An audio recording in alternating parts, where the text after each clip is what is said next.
Hello and welcome to another video review. This is Call of Duty Modern Warfare 2, the one released in 2022, and just to make things easier throughout the rest of the video, I'm just going to refer to this as Modern Warfare 22. But anyway, it was released for PC, Xbox One, Xbox Series S and X, PlayStation 4, and PlayStation 5, and what you'll be seeing throughout this video is the PC version. This is a first-person shooter and the sequel to Call of Duty Modern Warfare, the reboot from 2019. It was developed primarily by Infinity Ward and published by Activision on October 28th of this year, and it was generally pretty well received and has sold ridiculously well. Presumably much to the dismay of all of the people who hate Call of Duty on principle. But it wasn't just the release of Modern Warfare 2 on October 28th that we have for this, we also have the release of Warzone 2.0. Which is the follow-up to what ultimately absorbed Modern Warfare 2019, Call of Duty Warzone. It was originally just a Battle Royale mode for Modern Warfare 2019, and eventually became way bigger than Modern Warfare 2019 itself was, so they just combined them and made them all just under the Call of Duty Warzone banner. It was extremely annoying for those of us who actually liked Modern Warfare 2019, because it meant to play Modern Warfare 2019 we had to install Warzone whether we wanted to or not. Eventually they kind of remedied this problem a bit, but it was still a mess. At any rate, Modern Warfare 2 is basically having the same treatment. It has effectively been subsumed by Warzone 2.0, which brings me to a very important point I need to make before I go any further in this review. The only thing I will be covering as far as Warzone 2.0 specifically is concerned is the DMZ mode. The reason for this is simple. I can't stand Battle Royale. I have no fun at all playing any Battle Royale mode in anything at all, and therefore I didn't play the Battle Royale mode of Warzone 2.0. If that bothers you, I do not care. I did, however, play the single player, the standard versus multiplayer, the DMZ mode, and the co-op, so I will be covering all of those. So, without further ado, let's just go ahead and get things started and see what exactly we're dealing with here. And like always, we'll go ahead and start with the presentation, which runs on an improved version of the engine that powered Modern Warfare 2019 and revitalized the Call of Duty series. And as you might expect, given the results of the last effort from Infinity Ward, they have done a fantastic job with it. Pretty much every single visual aspect in this game is fantastic, from the excellent modeling and textures to the fantastic lighting effects, the special effects and explosions and particle effects, the absolutely phenomenal animations with particular regard for the weapon handling, which is basically unrivaled. Just the sheer amount of attention to detail on display here is ridiculously impressive, and that was the case with Modern Warfare 2019 as well, so it's great that they've carried that forward into the new one. And all of this comes without the cost of performance, because it still runs extremely well, with buttery smooth 60 frames per second plus gameplay, and on my particular rig, which is now an RTX 3080 and a Ryzen 9 5900X, being well over 100 frames per second at basically all times, even on the big maps. That's not to say that the visuals are without flaw, however. There are really three issues with them. The first is that there are definitely some visual glitches here and there, but they're never a big deal, so they're really not a big issue. The second issue is that there is some pop-in, particularly on the larger maps. But thankfully, this seems to only be limited to smaller objects that add detail to the maps, not anything major, so it actually doesn't affect gameplay, and therefore really isn't a major problem either, just another mild annoyance. There is, however, one thing in the visual department that is very annoying, and that's the interface. Now, of course, when you're running around and blasting stuff in matches or in the single player or whatever, that's all fine.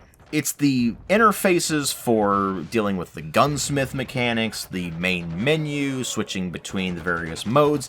That is all terrible. I legitimately have absolutely no idea what the UI designers were thinking with it, because it is unintuitive, it is clunky, it's difficult to navigate, it's difficult to figure out where anything is, and even if you know where something is, there's a lot of unnecessary clicking and scrolling and such to get to what you want to get to. To give you a prime example, just to play the standard Modern Warfare 22 multiplayer modes, the normal versus multiplayer like Team Deathmatch, Kill Confirmed, all that, you have to scroll down to nearly the bottom of the main menu, find the Modern Warfare 22 button, select that, then it goes to a bit of a load screen, and then you can start selecting the Modern Warfare 22 modes. And if you're trying to find your stats, or your calling cards, or your emblems, or whatever, you're having to dig around in the small icon menus up at the top right, and that just ends up being a mess as well. And the worst part is, it's not even just Modern Warfare 22 that has problems like this. It seems like every AAA game is going in this direction of having worse and worse and worse interfaces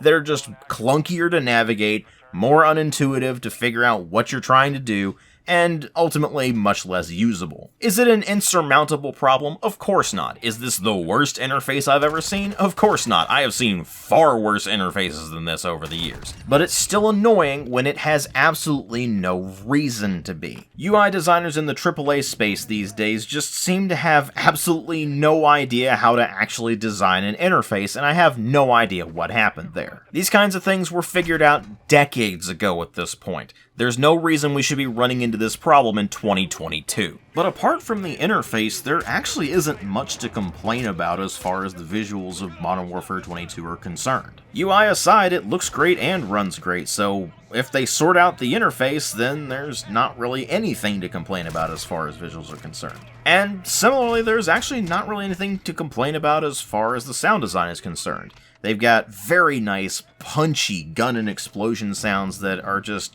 excellent, and the rest of the sound effects and ambiance are no slouch either. They've done excellent work with that. And then of course there's the soundtrack, which is not amazing, but it's definitely very fitting for a modern military action thriller kind of thing, and in the moment to moment it actually works quite well. And then of course there's the voice acting, which is pretty fantastic all around. They've got a great voice cast, all of which voice their characters extremely well. Hell, the performances are actually good enough that they help compensate for the deficiencies in the writing, which I'll talk about more in a moment. So when you bring all of the presentation together, really the only standout problem is just the user interface. Everything else is pretty fantastic across the board, so they've definitely done a great job with the presentation here. Not that that was really all that surprising given what happened with Modern Warfare 2019, but that's beside the point. But of course what really matter here are the story and the gameplay, and the story in this is set a few years after the events of Modern Warfare 2019, and over the course of the campaign you'll be playing as several different members of Task Force 141 as they try to track down the nefarious Hassan Zyani and the ballistic missiles that he has somehow appropriated and is thus threatening the free world with. Now if you're familiar with the storyline of the original Modern Warfare 2, then a lot of the story beats are going to be pretty familiar if you play through the storyline of Modern Warfare 22, but they did change up a lot of the particulars, and some of those particulars end up being pretty messy and have a lot of plot holes in them. More than anything else, the writing is actually carried by the characters, and more importantly, the performances that the actors gave for those characters. Because even if the characters' motivations are fuzzy at absolute best, and even if the central antagonist is about as interesting as a piece of old moldy tofu, the characters within Task Force 141 itself, like Captain Price and Gaz and Ghost and Soap and all of them, all come across as actually pretty believable characters with a fair amount of personality and actually end up being pretty likable. Which is a shame, because with the performances being as good as they are, they really deserve to have a much better storyline to play around with, and they just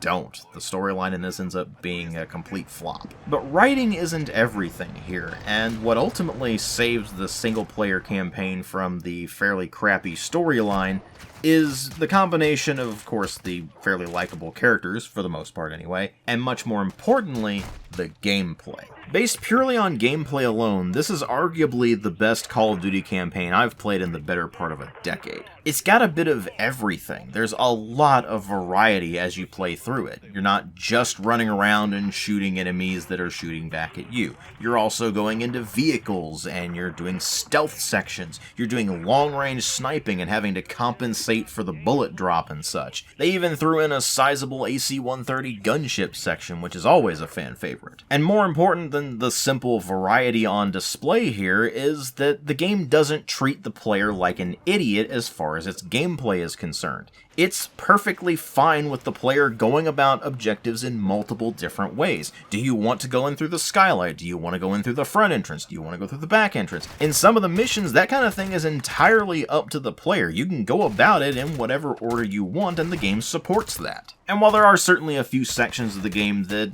don't work out as well as the developers probably hoped, like the sections where you're alone and have to improvise various tools and weapons to get past enemies, it never actually drags the campaign down all that much because you know that something different is going to be right around the corner, and it's going to make up for whatever shortcomings you're running into at any given moment. And when everything's firing all cylinders, which is for the vast majority of the campaign, it is a hell of a lot of fun, which admittedly does contribute a bit to a feeling of whiplash when you're playing it, because you're dealing with really awful writing in the case of the storyline itself, but once you get past that, you're treated to some very solid gameplay that just ends up being quite enjoyable. And then it goes back into cutscenes and you're dealing with the crappy story again, and that draws you out of the experience a bit. And then the next gameplay section comes along, or the characters start going through some banter that's actually quite engaging, and all of that draws you back in, so you end up with this kind of vicious cycle of the storyline itself taking you out of the experience and everything else bringing you back in. And while that's certainly not an insurmountable problem, it is a really ugly blemish on what would otherwise be one of the better Call of Duty campaigns in really the entire series. So as far as the single-player campaign is concerned, the only real recommendation I have with that is just ignore the storyline entirely and focus entirely on the characters and the gameplay, because if you do that, then it's a hell of a good time.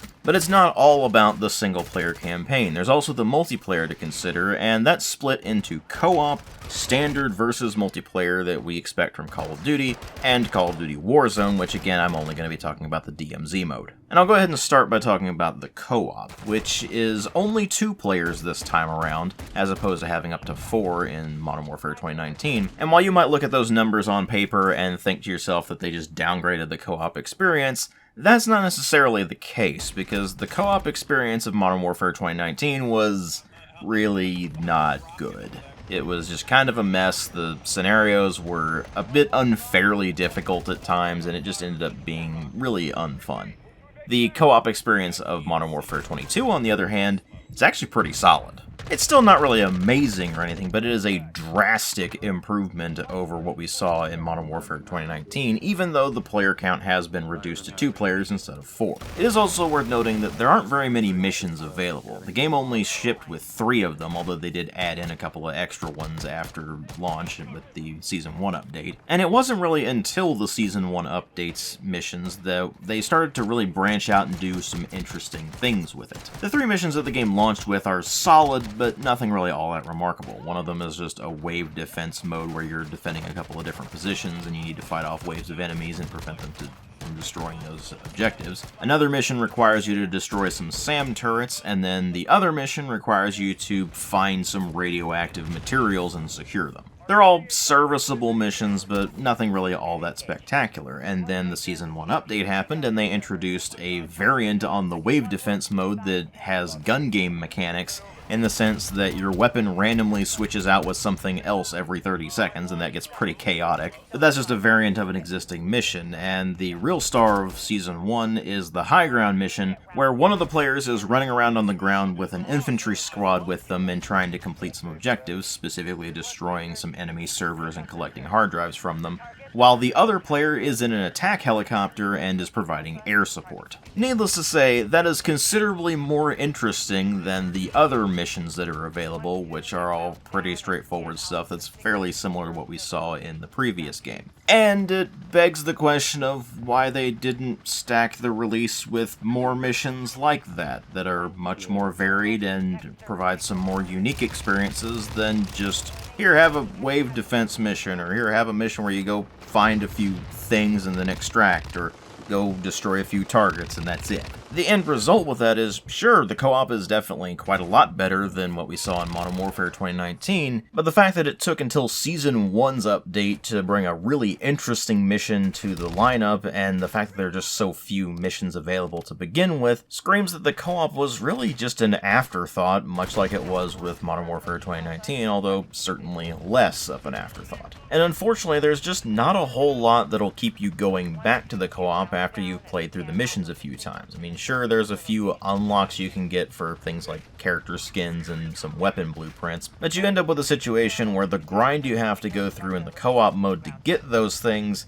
just doesn't really feel worth it when the co-op mode itself is fairly limited, and while you can certainly enjoy it, it's simply not interesting enough compared to the other modes to really keep you coming back. This of course brings me to the other two modes, the standard versus multiplayer and Warzone. I'll go ahead and talk about the standard versus multiplayer first, which is more or less what you would expect from Call of Duty games at this point. There are a variety of game modes on offer here, everything from the classic tried and true stuff like Team Deathmatch, Search and Destroy, Domination, Kill Confirmed, all that sort of thing, stuff that's been a staple of Call of Duty games for a long time, but they've also introduced a few extra modes. They have brought back third-person gameplay, which was pretty janky during the beta, but has been ironed out considerably in the full release.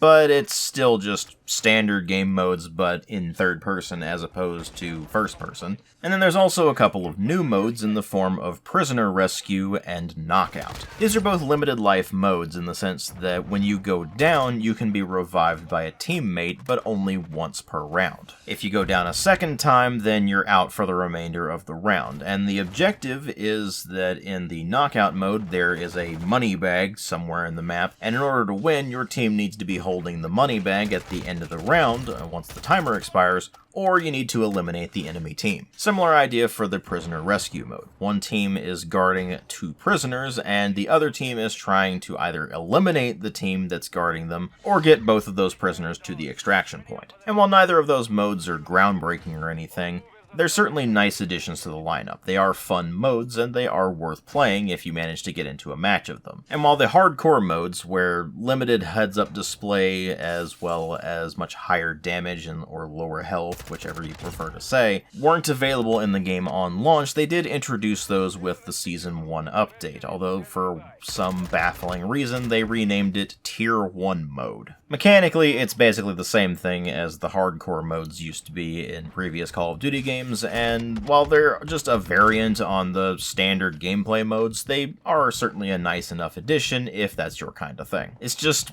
odd that they weren't available in the game on launch and had to be patched in with Season 1, but whatever, they're at least in the game now. And then aside from that, you also have the large map modes where you have 64 players on a server, and those are Ground War and Invasion.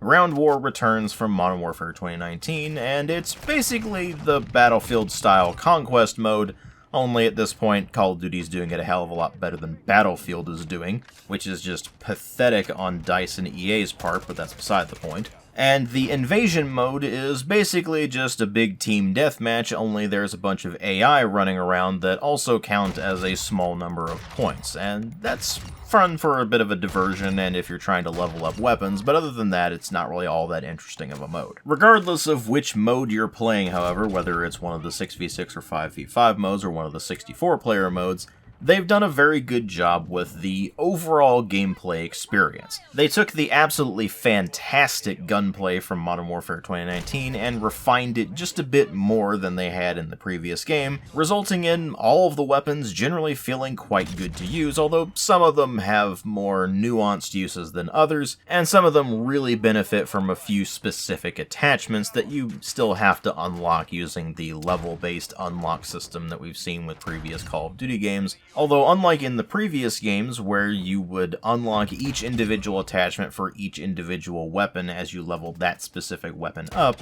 here you actually get universal attachments based on what that particular slot is. So if you unlock, say, an optic for your M4, you should also be able to use it for pretty much any other rifle-type weapon, as long as you've unlocked either the optic slot itself or some other optic that also happens to unlock the slot at the same time. This dramatically reduces the feeling of redundancy when grinding out weapon attachments and makes the grind considerably more engaging, especially considering that they definitely encourage you to try different weapon types so that you can unlock a bunch of different weapons. It's not just a straight progression of you get to X level and you unlock Y weapon.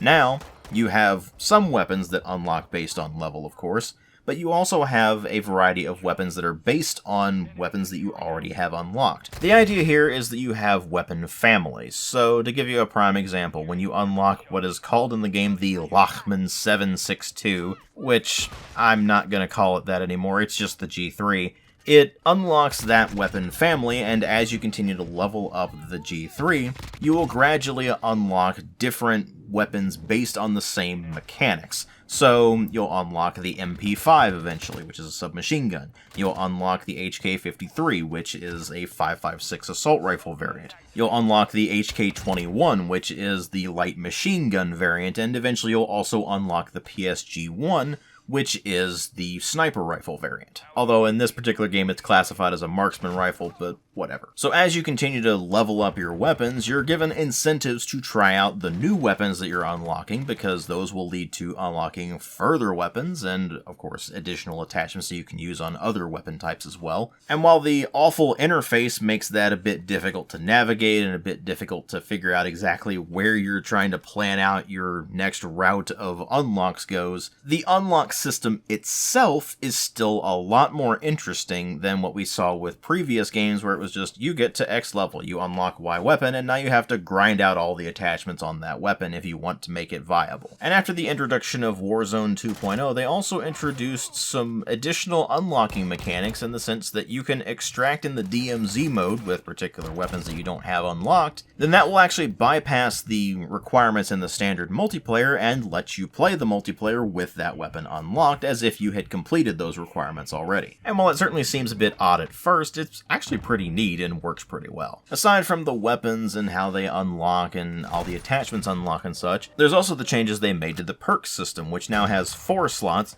2 of which are unlocked right from the start of the match, and the other 2 of which gradually unlock throughout the course of the match, and for which the timer on that unlock goes down as long as you're completing objectives and getting score. Unfortunately, the perks themselves are locked behind level progression, so you can't necessarily use the exact perk layout you want until you've completed the entire level progression. But while you might be concerned that the timing-based unlocking of perks might interfere with gameplay, it really doesn't end up being a problem. It works fine, although it is a bit gimmicky. Field upgrades make a return, which are equipment that you can use on a cooldown timer, and once you get to a certain level, then you actually unlock the ability to have 2 of them equipped, and once your meter fills up on that, then you can pick one or the other to use. Whereas Modern Warfare 2019 had kill streaks only, Modern Warfare 22 brings back the idea of score streaks and actually lets you toggle between those, so you can either have kill streaks or you can have score streaks, and they're functionally the same. It's just that score streaks let you go and complete objectives, and those count towards your streaks, although it does take longer to get the streaks if you go with score streaks instead of kill streaks. So that gives those of us who prefer to play the objective rather than pad our KD ratios more incentive to go and actually play the objective, so that we can actually get those score streaks. And continuing the refinements that they made to the core gameplay experience since Modern Warfare 2019, they also add in some extra mobility, with you being able to vault over a lot more walls in this, and even being able to jump onto a wall and then use a pistol by peeking out over it and shooting at enemies, as opposed to just being stuck on the wall, or just vaulting over it and making yourself a prime target. And when you bring all of this together, you end up with something that is going to be pretty familiar if you played Modern Warfare 2019, but all feels much more refined and much more carefully thought out. The movement feels smoother, the gunplay feels just a bit better. They implemented partial reloads, so now when you go to reload, instead of canceling out of it entirely, gameplay, you have different stages. So, for example, you drop out the magazine and then you have to quickly swap weapons.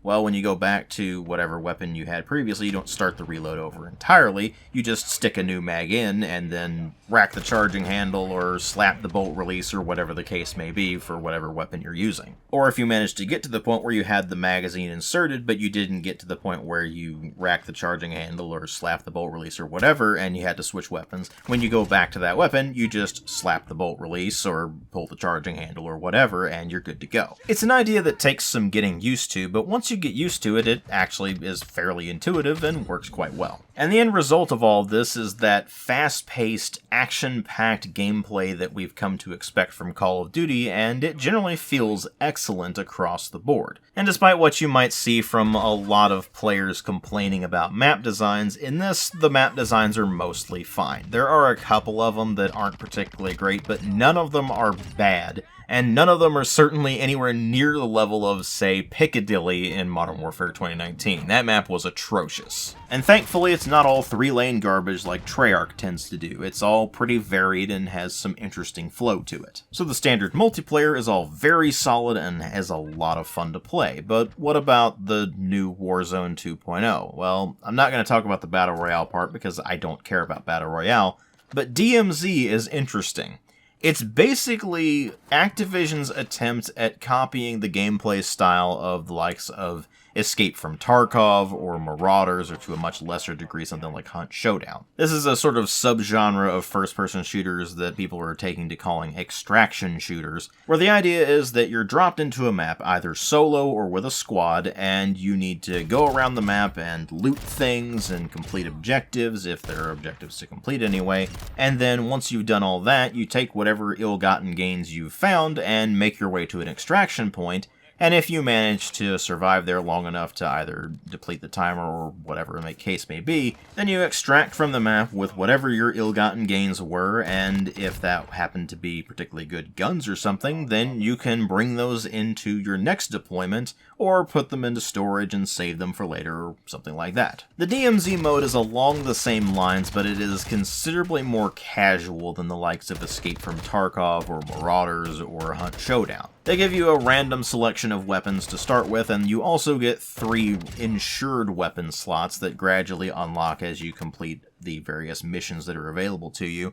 And those are custom weapons that you can set up like you do in the standard multiplayer with the gunsmith mode, and then those are available for you to take into the map and do whatever you're trying to do. The sticking point with all of this is that if you go down while you're in the DMZ, then you lose whatever you were carrying. Now, in the case of the insured weapon, all that means is that you then have a cooldown timer for when you can take it into the next mission, and you can reduce the cooldown timer on those by getting valuable items or just simply cash while in the DMZ and extracting with that. In the case of what are called contraband weapons, however, which are any of the weapons that you pick up from enemies while you're in the DMZ or the random ones that you start with, then that weapon is lost forever. While you're running around the DMZ, you'll also come across various other upgrades, things like expanded backpacks, which let you carry more things, or upgraded plate carriers, which allow you to put extra armor plates in, up to 3 in total, and that allows you to stay in the fight longer because you can take more damage before going down. And you might also find some gas masks scattered around, which are either in standard or durable form, and those allow you to go into the radiation zone for a brief period of time without losing health. Although you're better off using radiation blockers for that, which is also something you can find while you're running around the DMZ and looting things. Why would you want to go into the radiation zone, you might ask? Well, there's a boss enemy in there that is carrying a very nice weapon, and if you extract with that, then you unlock it for use in the standard multiplayer because it's one of the weapons that was introduced with the Season 1 update. As for the rest of what you'll be doing in the DMZ mode, you'll be running around completing various objectives from missions that you can find scattered around the map, as well as finding stronghold keycards, which will allow you to access the various NPC strongholds scattered around the map, and those usually have very good loot in them. And you might even stumble across some additional keys that will allow you to access certain locked off areas that you wouldn't normally be able to access. You'll also occasionally run across things like high value targets, or you might even run across the weapon case, which has a weapon blueprint in it, and if you manage to extract with that, then you unlock whatever whatever was in that for the standard multiplayer as well. Although those are only blueprints for existing weapons that were already in the multiplayer. They're not going to be brand new weapons like the one you get for defeating the boss and then extracting with his gun. Your primary opponent going into this mode is going to be the AI that are scattered around the map, which are surprisingly tanky and are also surprisingly good shots with very high damage output, which makes solo play pretty frustrating in the DMZ mode. If you're playing with a squad, on the other hand, your squad mates can revive you, which makes the gameplay considerably more enjoyable. In that sense, it's actually a bit odd, because I find that the more hardcore extraction shooters like, say, Escape from Tarkov or Marauders are considerably more manageable to be played solo than the likes of Warzone 2.0's DMZ mode. Obviously, that's not to say that you can't play the DMZ mode solo. I certainly was able to, but you're at a significant disadvantage. And it certainly doesn't help that the mode is a bit more simplistic than what we see with the other extraction shooters. You see, games like, say, Escape from Tarkov, really you just have to get to certain spots at the edge of the map and stay there for a certain period of time before you get to extract. In the case of Warzone 2.0's DMZ mode, though, you have to get to the extraction point, then call in a helicopter and wait for that helicopter to arrive, and then you have to get onto the helicopter to be able to extract. It is very easy, especially if you're a solo player, to just get downed in the time that it takes for the helicopter to get there, and then you're not able to extract when you were extremely close to being able to do so, which is, of course, extremely frustrating. And unlike the other extraction shooters, where the gains that you get from extracting with a bunch of loot are stuff that you can carry forward into additional deployments, and you can set them into storage and keep hold of them for later, you can really only do that with guns in Warzone 2.0's DMZ mode. You're not able to stock up on upgraded plate carriers or backpacks, or stock up on things like self-revive kits, or radiation blockers, or gas masks, or anything like that. Whatever you happen to be carrying when you extract is carried forward into your next deployment, but you're not able to put it in storage and save it for later. And the same thing goes for keys. If you happen to be carrying an extra of a particular key, then it might go in storage, but more likely than not, it's just going to stay in your inventory and be there with you when you deploy to the DMZ again.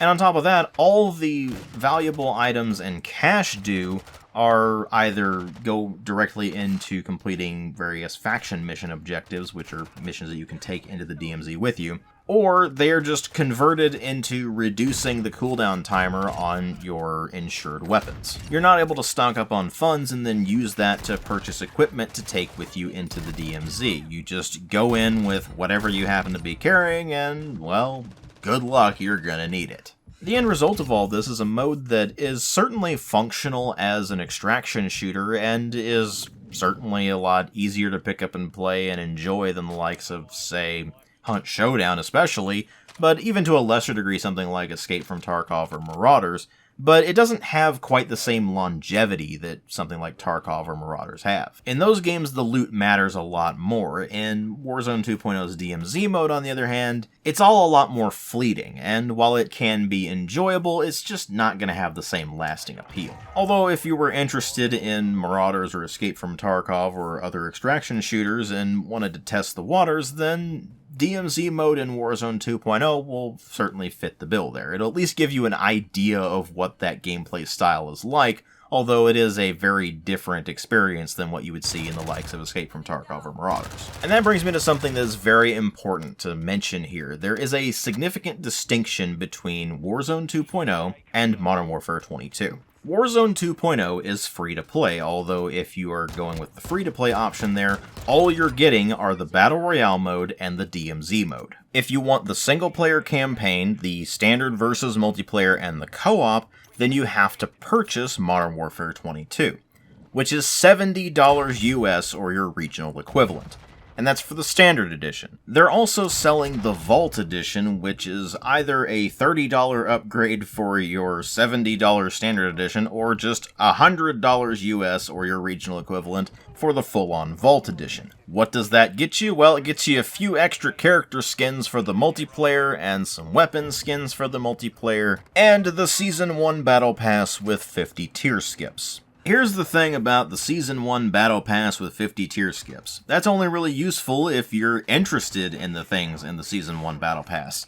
most of which is calling cards and emblems and some XP boosts and a few COD points here and there, which you can't really spend on a whole lot, as well as some operator skins and weapon skins. The only really substantial things in the Season 1 Battle Pass that are actually worth grinding for are the 2 weapons that they give you in that, and those are available to people who don't buy the Battle Pass as well. Thankfully, all of the gameplay affecting unlocks in this are free, although you do have to grind for them in the case of the 2 weapons that you can unlock in the Battle Pass, which are the basically AW-50 sniper rifle as well as the MPX submachine gun. Everything else is just a matter of whether you happen to like those particular cosmetics or not, so getting the Season 1 Battle Pass with 50 tier skips could be entirely worthless to you, so the Vault Edition is a pretty hard sell there. What about the Standard Edition, however? Is it worth getting the game for $70 US or your regional equivalent? Well, that's where I run into the somewhat agonizing part of this review, because on the one hand, the core gameplay mechanics are all very solid, and it's a hell of a lot of fun, both in the single-player campaign's gameplay aspects, and in just the multiplayer in general. But on the other hand, the game has a lot of issues, some of which are fairly insignificant, things like the pop-in issues and the occasional graphics glitch, and some of which are more significant but are compensated for by other elements, like the really bad storyline, which is compensated for by the characters themselves and, of course, the gameplay of the single-player campaign. But then there are the issues that aren't compensated for, things like the terrible user interface, which just needs to be completely redesigned from the ground up, and from what I've seen, apparently they're planning on doing that eventually, but who knows how long that'll take. And then there's all the weird technical problems where things just don't necessarily work correctly.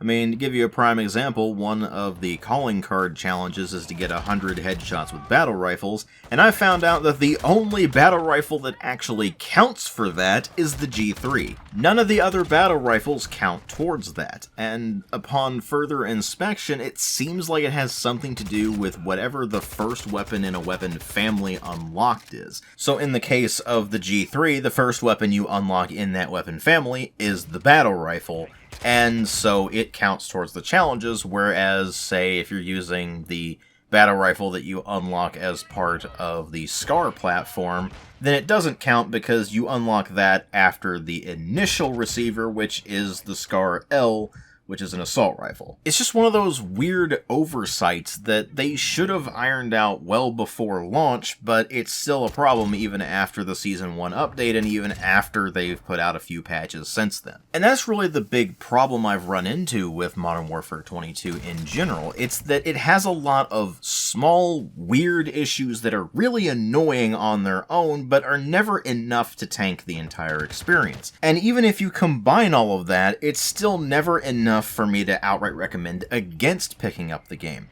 But it does make the game a hell of a lot more difficult to recommend at full price. It's already difficult to recommend as is because the price tag is $70 US, and you know damn well that Activision is pretty much never going to drop the price of it. So what is the ultimate verdict here? Well, let me put it this way. On the one hand, if you buy Modern Warfare 22, you are getting a lot of bang for your buck. You're getting a pretty decent length single-player campaign that is just a lot of fun to play through from a gameplay perspective. You're getting a decent, but sadly overlooked co-op mode. You're getting quite a lot of multiplayer content to work with. And you're also getting the added benefit of the Warzone 2.0 content, but that's technically free to play, so you can't really say that's included with your purchase price as much as it is bonus content. So my ultimate verdict with Modern Warfare 22 is that in its current state, as I'm reviewing it right now, I'd say it's a 3.5 out of 5. It is a very solid game that is quite a lot of fun to play, but that's only after you push past the issues that it has. If they iron out all of those issues, then it's a relatively easy recommend, but regardless of how it is in the future, if they manage to sort out all the problems that it has, I'd still say wait for it to go on sale, because $70 US or your regional equivalent is pretty expensive for most people, especially when there are a lot of major games coming out lately that might be competing for your attention. But if it goes on sale for a decent price, go for it. It's well worth playing. Thank you all very much for watching. If you like my videos, please consider supporting the channel on Patreon. All the revenue from that goes directly back into the channel, whether it be getting more games for review, or replacing broken equipment, or getting new equipment, or whatever the case may be. If you can't afford to or don't want to, that's perfectly fine. I understand. But the option's there if you're interested. Thanks again for watching, and I'll see you all in later videos.